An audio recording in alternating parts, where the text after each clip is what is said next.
Hello everybody, it's Andre and Natalie here Hi! from sunny Florida. Happy Friday! Hope you're enjoying yourself at home.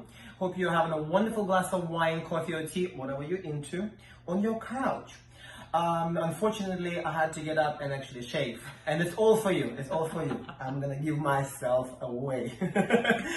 Anyway, we're here tonight to cheer you up a little bit and to talk about some rhythm essentials. Do's, don'ts, what we would like to see, what we believe in, what we're trying to portray on a dance floor. Absolutely. I usually portray that I want to kill her, but that's just optional. You know, you could take it or leave it, it's up to you. Nevertheless, so let's talk about rhythm. What do you want to start with? I want to probably start with what we're looking for when we dance, when we practice, what we believe in. Sounds fantastic. Shall we? Let's do it this way. Let's talk about, actually, number one question we always get. What is a difference between Latin and rhythm? I am definitely not going to go into just going and saying that there's a different dances in it, right? So that's not what you're looking for, right? More specifics. More specifics. So the first thing that every single person just basically spring at all of us, that's the difference between Latin and rhythm. It's the arriving position of the leg, and most of the people saying it is a bent leg in rhythm. Sad. Me number one. Oh, it's close, but it's not as close as we would like, right? Mm-hmm. So now let's define what is a straight leg position and what is soft, flex, or bend position of the leg. Now, I'm gonna ask you, yes, and I'm gonna have to probably just change the angle a little bit. And I'm gonna ask Natalie right now, stay sideways if you don't mind, Nat. Thank you very much, sweetheart. Good. On one leg. So this is, who else could have a better legs and feet in the industry? I love you. I want to only kill her sometimes. Now, this is what I would ask Natalie to do. And you can do this at home, even if you're sitting on a couch. So think about this. So right now, I'm going to ask Natalie to hyperextend her knee. And what by doing, she will try to take her kneecap and she will try to use her muscles around the kneecap as well as her quads to literally push the kneecap all the way back. And that creates an intense pressure and creates this arching position. It's quite pretty. Nevertheless, this is one of the most locked positions you could ever be, right? As a dancer, you're all aware of this. So this would be a hyperextension straight leg position. Now I'm going to ask Natalie to release the pressure on the kneecap and just create a straight leg position. So this is a normal straight leg position as we all would stay just probably when we're queuing up for produce, right? So just a straight leg position, that will be just enough. Now, from here, we could soften our knee a little bit, and we can soften our knee a little bit more, and a little bit more, and a little bit more, and a little bit more. At all of those positions, you would probably say that this is flexed or soft knee position. It's very difficult to say that this is a bent position. Would you agree? So somewhere I won't say maybe some degree of 45, you will definitely say, okay, so she defines right now a bent leg. Well, guys, we don't really dance on the bent legs like this, do we? And if anybody will try, it kind of looks sad, right? So let's talk about this again. So from the straight position to whatever the soft alignment that leg will allow Natalie to dance freely, we will say flex or soft knee. So now this is the first definition. I'm going to come closer to you and I'm going to try to adjust my camera. Fantastic. And you know, this is what we're doing the first time, so bear with us. There's going to be a lot of adjustments back and forth. So now, so as we established what is a soft knee and what is a straight leg position, we can talk a little bit more about Latin versus rhythm. So we established trying to convey a bend position of the leg, So we have a soft knee placement. So when we arrive in the rhythm onto our foot, our weight would be distributed onto the soft leg. So Natalie, would you please be so kind to showcase? Just one side step would be just enough for now, so everybody will see it. Super. So this is a soft knee arrival. This will give us an opportunity to have a way more flexible, fluid movement of our body, hips, and definitely that gorgeous body, right? So in comparison to international style, and trust me, I am definitely, this is on general, right? Depends on your routine, depends on the step, on the figure, depends on what you're trying to achieve. Obviously, you're gonna have all kind of positions there is, but we're talking about in general, right? So general, again. So in general, in Latin, when we are arriving over the foot, we are arriving onto a straight leg position. So, of course, we are not trying to look at specifically, but it is a quite intense movement and quite straight line-orientated position. So why would this be a difference, and what is truly happening here? So let's just reverse a little bit back and let's talk about where American rhythm coming from, when a rhythm originated. So this is definitely coming from more of a social background. And as you're well aware, if you teach any social couples, any beginners, it's quite difficult to ask them to stand up onto a straight leg. I'm sure you came across, right? Because it's not natural. Most of the time when we actually walking on the streets, we are slightly softening our knee to receive our weight, and that is not due to our wonderful wishes, it's just by God's design, isn't it? So we can have a flex arrival over the foot and not to bash our joint. So it's kind of similar thing. So since rhythm has been socially originated and so strongly socially originated and kept going through it, that stylistical approach is kind of still there. And trust me, it's not only for the reason that we want it to look social. No, it's actually extremely comfortable.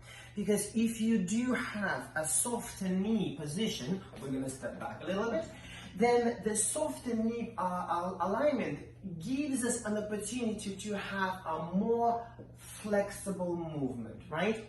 And I'm sure all of you professionals and all of you wonderful dancers and amateurs who is on the top of the crop, you know how difficult it is to create a nice, juicy, volumized Cuban motion on a straighter leg, right?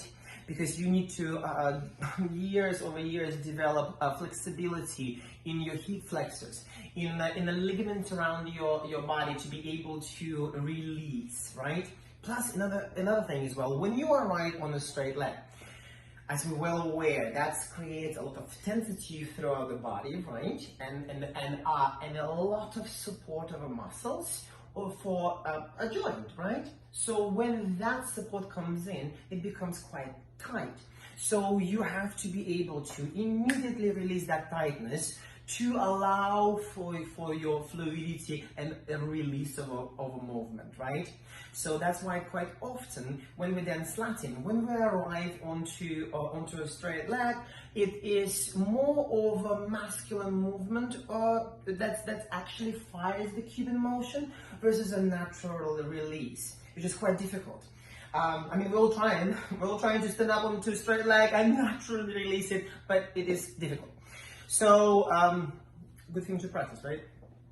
With that in mind, when we're talking about the rhythm, the soft knee arrival or non-necessity of a straight leg arrival gives us a freedom to create a bigger, better movement. Volumized movement. Yes, volumized movement. So this is something that I'd like you to give it a thought. And if you agree, just, write it down. Just say, hey, Andre, I love you. You're fantastic and you're gorgeous. Always compliments to himself, of course. Yeah, that's it. So forget about her. See, I'm gonna do this. No. See, for me, it's very easy. When we're competing, I'm just gonna do this, and I don't need anything else, right? So I have everything packaged. Oh gosh, see, we at home, we're stuck, we have to be good to each other, right? Otherwise, No it's other gonna- option. Yes. Continue. Oh no, I'm just gonna still spill a little bit. For those of you who actually personally know Natalie, she cannot sit still. So I actually can relax a little bit. I can, find a cup of coffee and just read a magazine or just a book. Natalie, oh my gosh, we've been a couple of days at home. She drilled a hole in my head. So you can imagine, right? This is like yes, I have a chance to just, Vent. Continue on. Yes. So there you go. So we're still talking about the soft knee arrival versus a straight leg arrival, right? So we're clear about this, right? Anything else you want to add to this? It's actually maybe we should move on to understanding what our hips are doing and how to create that volumized movement that we were talking about. No problem. But you know what? I'm going to give one more association. The soft knee arrival versus a straight knee arrival gives you a different perspective on execution of movement. For example, one of the dancers that's most closest to Latin for rhythm would be cha-cha-cha, right? You're all aware of that. So it's very difficult sometimes even to find the differentiation. What is the difference? But I'm going to show you that very clearly. So if we're talking about a movement within a straight leg, then amount of, I can't see my feet. I'll tilt the camera a little bit and you'll see it on Natalie. So when we're talking about the straight leg arrival, can you just do the side step again? Great. So the wish to arrive onto the straight leg requires a way more powerful movement from the standing leg. So that would be in time, beautifully over the foot right away, on a beat. So now, with that in mind, amount of a spine travel in space for Latin becomes somewhat significant.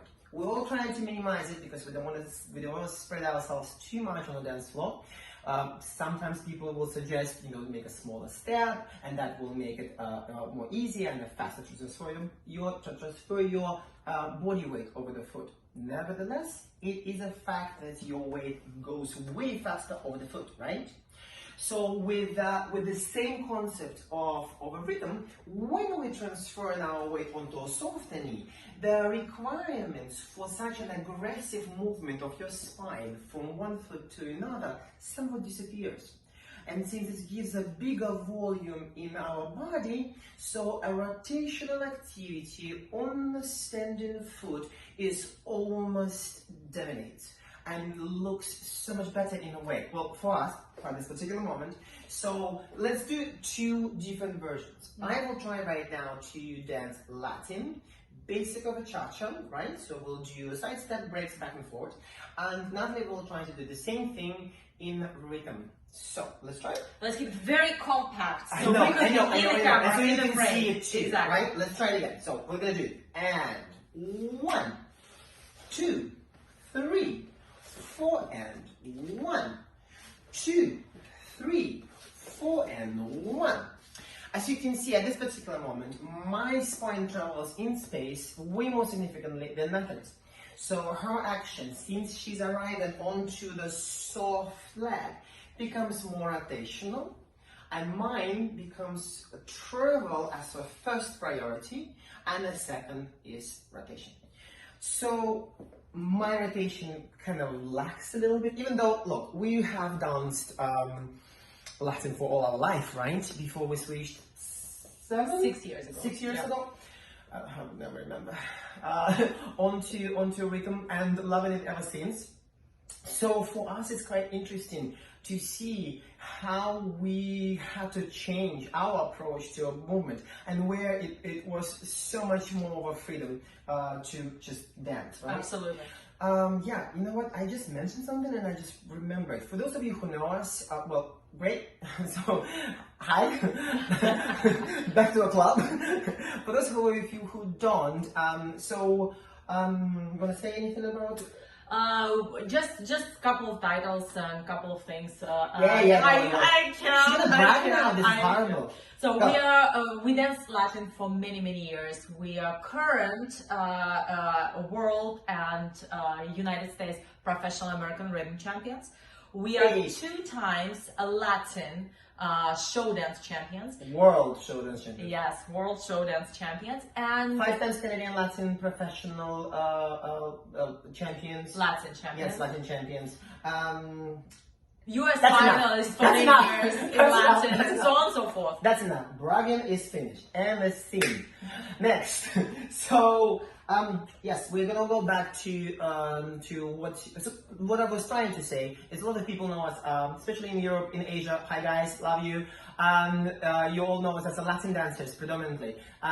So yeah, Blackpool, 3 times professional rhythm Blackpool champion. That's not. I just assisted there. I didn't do anything. It was all because of her. So, as we can see, we already developed 2 different significant differences. So, softer leg arrival will give us the flexibility and less of a spine travel in space. I will add one thing. Everything that we're talking about is in a way and a general concept. And we must mention a couple of things. That is social dancing or presentation and the competitive presentation not necessarily have the same look. Because I'm going to give you a little question. So what is the ultimate goal for any social dancing? Take a second. 2, 3, 1. Fun, right? How many of you answered fun? Phenomenal. I don't believe in it. I have a different idea about the fun. I think social dancing is all about getting laid. Yes. We're keeping it all inside. You are married. That's it. Yes, I'm sorry. I still have to off the keep market. it all inside. So, anyway. So nevertheless, so we have now the concept of being together on a dance floor in a crowded club, where that be or social atmosphere with a lot of couples around. So your ultimate goal of dancing with each other is a little bit different, isn't it? When it is become a competition. So this ultimate movement together is phenomenal, fantastic. We love it, we're enjoying it. All the activities, all the little bachatas and things, all love it, right? So because it gives you that intimacy. So when it comes to a competition, quite often people still search for that, but it's very difficult to portray, and I will explain to you why. As some active competitors, if you have been placed onto a stadium-like floor, think about the biggest competitions that you will think of, German Open, think about the Blackpool, or absolutely United States Dance Pro Championship, a higher star ball, emerald ball, any of those, they have a huge, enormous dance floor. So once you make a final, you have 6 couples on this enormous dance floor. And your ultimate goal is to somehow portray your dancing as the best than somebody else. So there's a lot of extras coming out, right? So guys, competitive people, you understand that, right? So anytime you're doing any New Yorkers or crossover breaks, depends on what category you're entering, you will not do anything like this, because the next person besides you will be smacked in the face, right? So your movements are adjusted accordingly. Nevertheless, for the competition, you want to be bigger than life, because that portrays energy, that portrays competitive edge, that gives you confident look. Yes, yes, obviously. So, and you know, when you have no energy left, you just kicking and screaming non-stop. So yeah, don't do that. So yeah, with that in mind, we need to understand that when we're talking about rhythm, we are not reverting it into a social atmosphere only, but you can see how that could influence a look, right? At this particular moment, we're actually creating a different approach to it, and we can say that this technical approach of receiving our weight on a softer knee will give you actually that look. So it's not just we're going to try to fake the look just because that's what it's supposed to be, but we're going to give you that, right? So with that in mind, shall we move on? So that's cha-cha, right? So that would be the most closest dance between rhythm and Latin. And you know what? It's quite interesting because whatever the rhythm dancers were doing before, the rhythmicality in the body, the additional movements, the flexibility of the hips was always looked with some little envy from Latin dancers. So we always wanted to do a little bit of that because there's an element of freedom in it. And that obviously feels good because as an artist, as a performer, we all want to feel that, right? So that was kind of fun, and a lot of people tried to do this. Well, in the same time, the beautiful lines, beautiful spine travel, beautiful alignments of Latin dancers would be attractive, right? As well. So, and due to that, there is a lot of similarities, especially when it comes to open routines and open choreography. The choices that people tend to make and the choreographers that work with you that tend to get influence of whatever is around on the market right now, and people tend to, if they like something, or the choreography will get adjusted to your personal ability and the personal and your idea what you would like to portray. So for professional dancers, obviously it's much more advanced, and we could use that element of ethnicity from American rhythm, and we could get close and with each other, and we could have a lot of much more rotational, cozy moments. But we shouldn't forget that this is a competition, big competitive floor. So we have choices, and as long as you're aware of those choices, you are free to make them. So true. For our wonderful amateur dancers, you have to be a little bit more careful with your desires and wishes, especially if you are entering closed categories. And for the closed categories, people will be looking for those specific things that we mentioned. What is the difference between the rhythm and Latin? They will be looking for probably more volumized rotational movements from your arrival on that soft knee, and so on and so forth. So you have to be clear what category you enter, what dancer you are, what level you are. Absolutely. So with that in mind, we're going to talk very quickly about a Cuban motion. Cuban motion, figure 8, infinity sign, two loop-to-loops, whatever you want to call it. Rotational keep actions. We're all for it. So it's a rotational keep actions. For quite a long time, the Cuban motion was written as well as promoted as just one-way pendulum moment. Yes, at some point that was just enough, when the sway from one side to another would be just perfect. And actually, from what I hear, some people still believe in it very, very deeply and continue advocating it. Not a problem whatsoever, to each your own.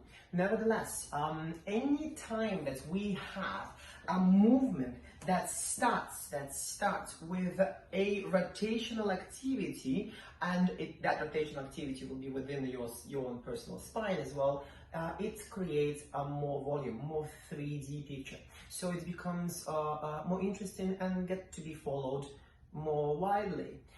So think about that concept. So we have just the pendulum movement from side to side. We could do the same thing back and forward. Very helpful when you're alone with your partner for a long time, stuck in the house and doing absolutely nothing. Get it back to the topic.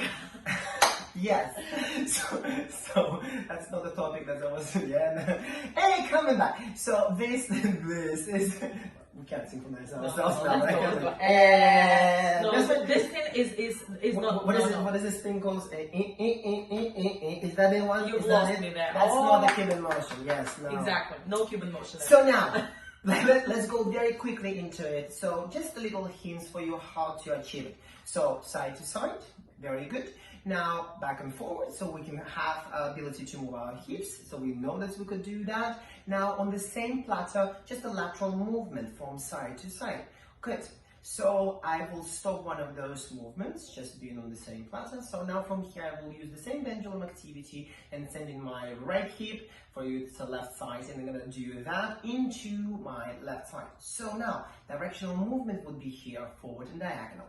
Now from here I will rotate to the side and then back diagonal. So now I'm in the same position here to create another loop to loop, whatever you want to call it, another side. So it's gonna go forward diagonal, side, back diagonal. Around the spine.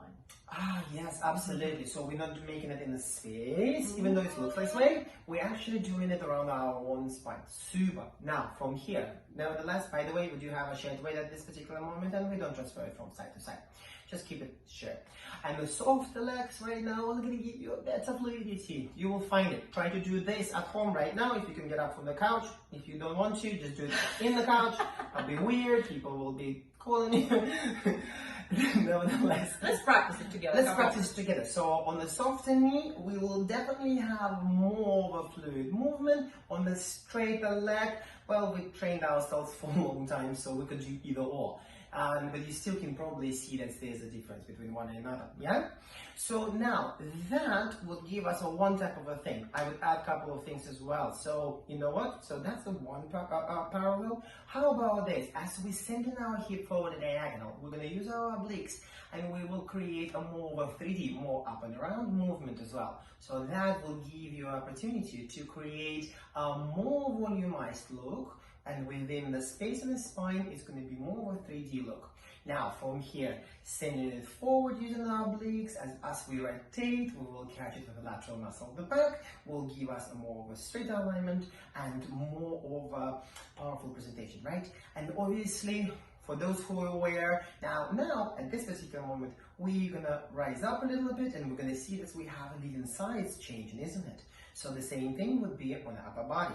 So we will follow our movement with our upper body. Same thing, forward diagonal, back. Forward diagonal, side, back diagonal. So that's going to give you that one. So this is a very quick thought about what needs to be done, because upon this lovely Cuban motion, we will have pretty much every single dance build up, right? Somewhere it's more, somewhere it's less, somewhere it's at absolute at the minimum. So it's all up to your personal ability and the design that you have. Yes? Now, anything else you want to add to this? About Cuban motion? Just again, one more thing. You have to be aware about your posture and your spine, which is extremely important. Cheers. Exactly. Andrew's got a little bit of water. So you want to make sure as dancers, we kind of skip that part, assuming that you all know and aware of it. It's great. But as dancers, we want to make sure we have a great posture, not because it only looks good, but also it will help you so much with your balance. Especially I hear a lot of ladies coming up to me and I have all those questions, balance questions, because they are dancing on a super high 3.5-inch heels, and it's already to begin with very, very unstable. So I'm going to interrupt you. By the way, guys, I'm going to tell you a couple of more things. If you are into it, tune in later on. There's a million questions to Miss Gorgeous here about, oh gosh, what makeup you're using? Oh, how are you standing so slim? What preparation before the competitions you have? What regiment you follow? What do you eat before the competition? She doesn't eat anything.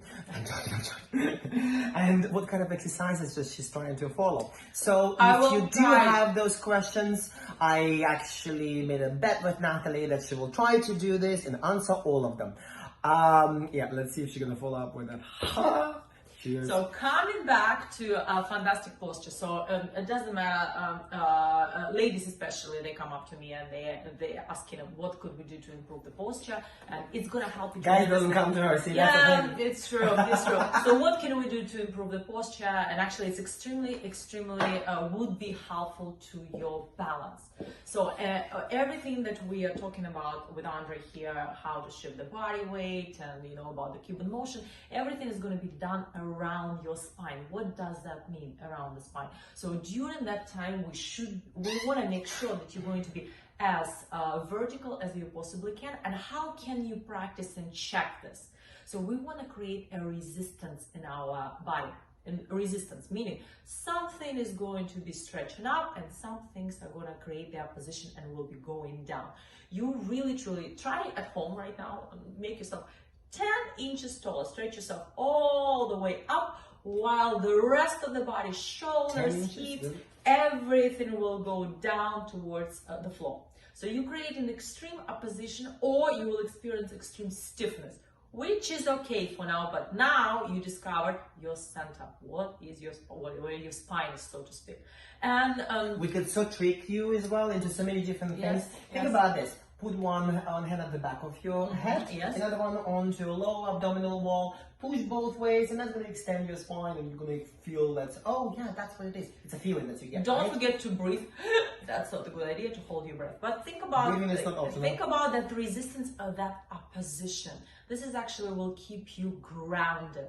So anything that we will do, we'll show you, Andrea, what about the Cuban motion, about the body action. It should be done around your spine. And we're talking about in general, about principles of movement. We're talking about basic actions. Not something where with your legs up in the air, of course, this is completely different story. So you want to create the opposition to feel where your center is, and then think about, imagine you have a skewer, barbecue skewer. So your spine is that skewer. And the juicy meat around, this is your body. So I don't want juicy shawarma. Juicy meat around is your body, succulent, right? So it's all dripping down, you're about to eat. I'm getting hungry. Me too. So anyway, that's a good tool for you to practice the opposition, to think about resistance in your body. So when you practice those Cuban motions, this shifting of your weight, arriving on the foot, you should be able to feel that you are centered, that you are balanced. There's a reason why Natalie actually talking about it. This is one of the things that you should be aware of as well as a competitor, as a judging criteria. So one of the, let's say, two main judging criteria that you should be aware of, that, you know, people don't have too much time when they judge you. Oh yeah, and by the way, social dancers, don't think that you don't get judged. You probably get judged more than actually professional couples. Because for you know, when the judges are looking at the professional pro-am couples, no amateur couples, it's nothing personal, it's most of it who is the best, who is the worst, so to speak, right? And you know what, quite often it's not about who's the best, it's actually like this. So this person's got 5 mistakes, this has got 3 mistakes, this has got 2 mistakes, and there's your placements, right? So now when it comes to social dancing, everything could be a mistake. It literally could be like this. Ugh, look at her. What is she wearing? So that is even worse, right? So now, speaking of this, judging criteria. One of them would be what? I wonder if you're saying the right words right now. Tell me. Yeah, wouldn't that be nice? Wouldn't that be nice to know right now? So one of the first judging criteria would be your posture.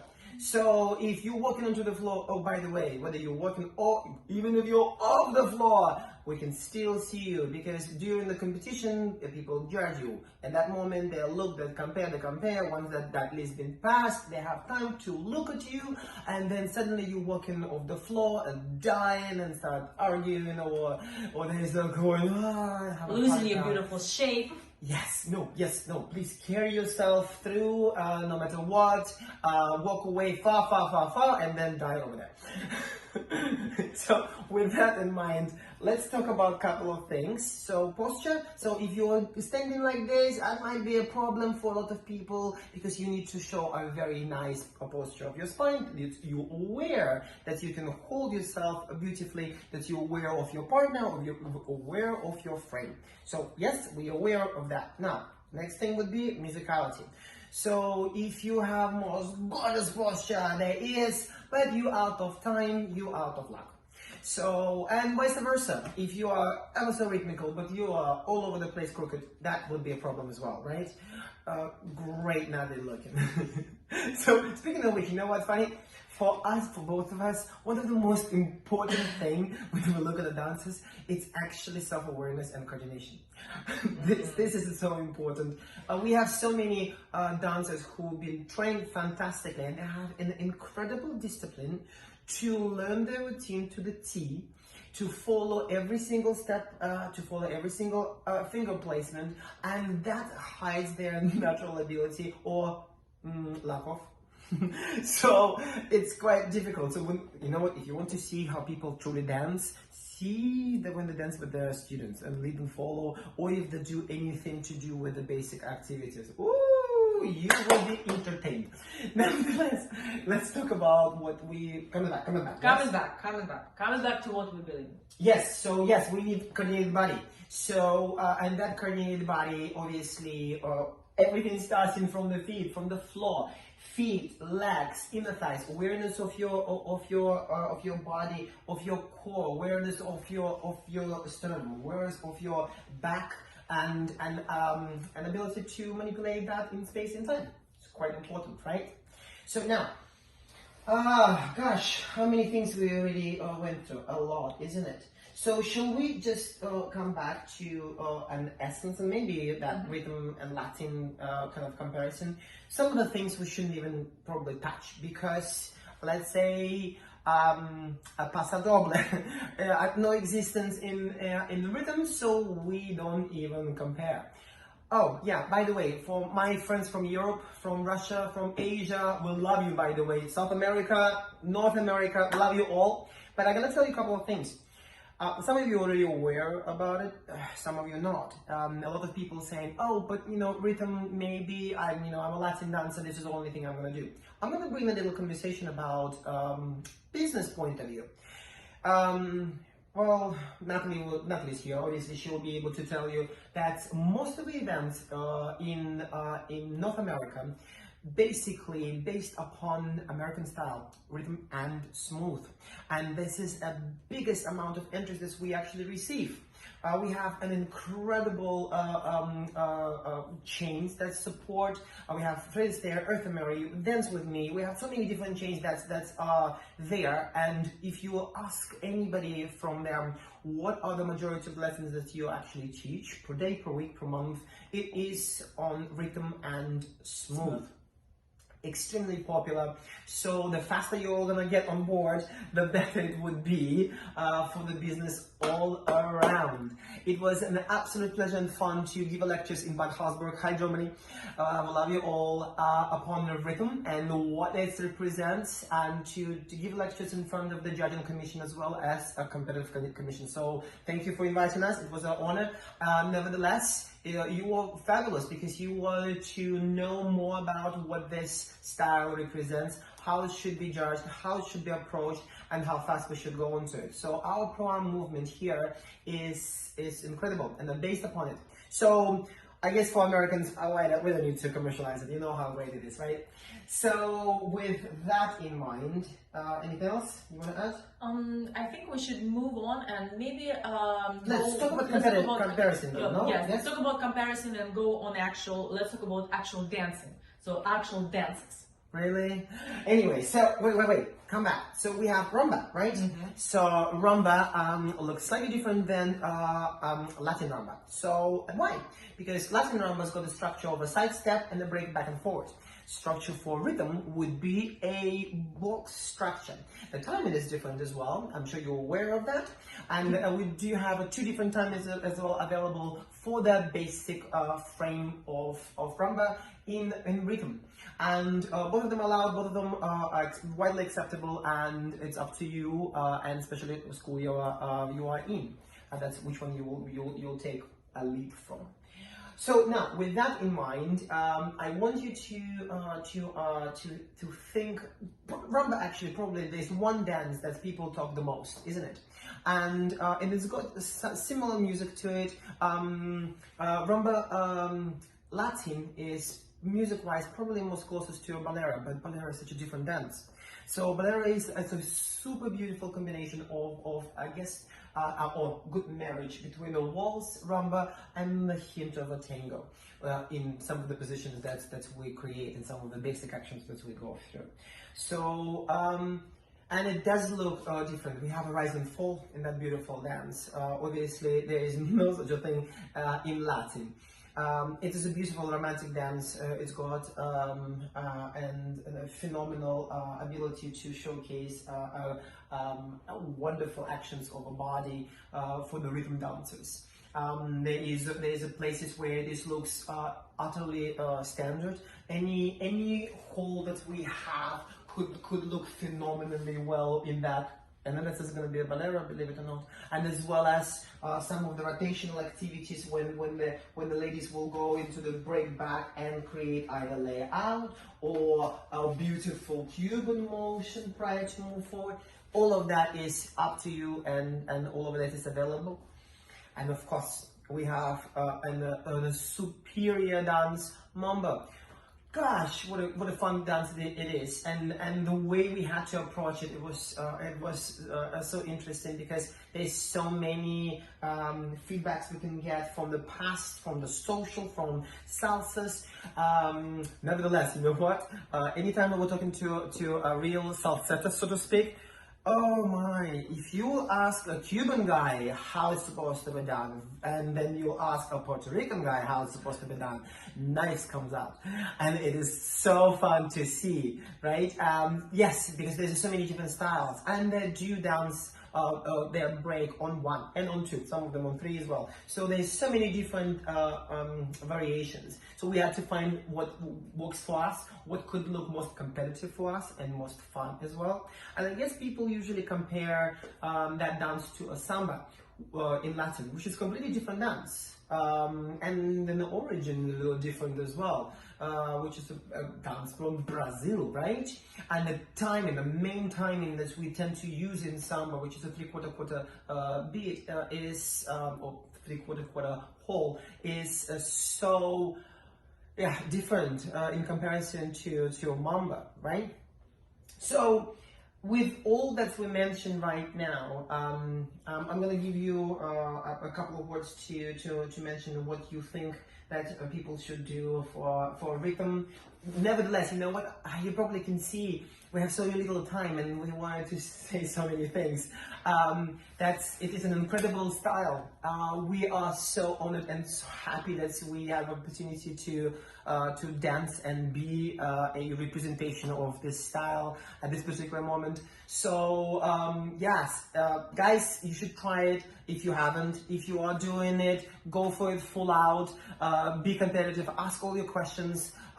Type it in. Find us on the Facebook if you want to. Enjoy, and if you'd like to learn more, so please definitely come to Elite Dance Sport, and it is our event. And we're gonna be introducing Super Rhythm Master Dance Camp, and if you'd like to learn more about rhythm and be on board what's going on right now, if you want to learn from the champions, present, past, future champions, we'll have incredible dancers. So please, October 8th to 11th, 2020, Irvine, California.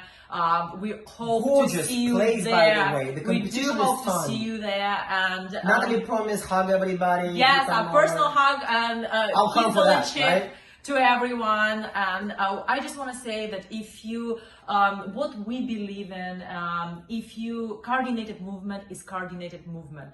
So find out what are those essentials. Train, try to practice your Cuban motions, your hip actions, your body actions, your posture, your arrival on the foot. Learn your rhythm, you learn your timing, learn your musicality, and it will help you. It doesn't matter in what program you dance, whether it's rhythm or Latin. We do hope you enjoy this little session with ours. Thank you so much for tuning in, and we love you guys. Yes. All our love, and talk to you soon, and we'll try to answer some of your questions. Please forgive us if we will not. Forgive me, don't forget Natalie. So please just be with us. Come over, support our beautiful dancers, support our teachers, our great students, ballroom dance community, and our industry. We all cannot wait to get out and be there with you. And if you have been entertained, let us know about it. And thank you to entire family of Dance Vision for doing it. Thank you to Wayne, Jason, Morgan, all of you guys, all your team. You're phenomenal. And our students and loved ones and the friends and the family. We love you guys and hope to see you soon. Bye. Bye.